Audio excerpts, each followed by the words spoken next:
కాకరకాయ కారం పొడి ఇలా ఒకసారి ట్రై చేయండి. చాలా టేస్టీగా ఉంటుంది అండ్ ఎక్కువ రోజులు నిల్వ కూడా ఉంటుంది.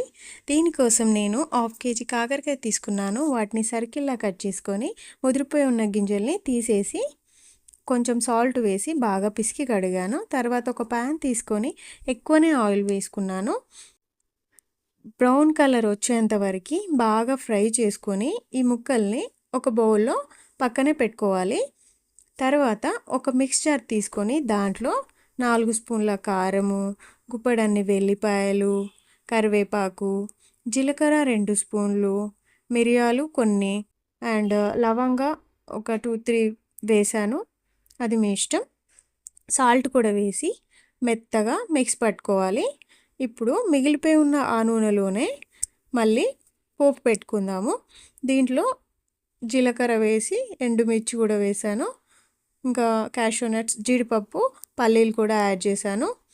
అల్లము, పసుపు కూడా వేయాలి. నేను కొంచెం లేట్గా వేసాను, బట్ ఇప్పుడు వేస్తే బాగుంటుంది.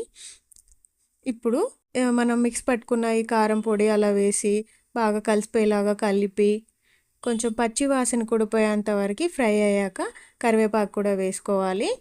ఇవి కొంచెం ఫ్రై అయ్యాక ఇప్పుడు మనము బౌల్లో పెట్టిన ఈ కాకరకాయ ముక్కలు అలా వేసి బాగా కలుపుకొని లాస్ట్లో ధనియా పౌడర్, మసాలా యాడ్ చేసుకున్నాను. లాస్ట్లో ఇంకా చివరికి కొత్తిమీర కూడా కొంచెం వేసి ఆపేయాలి.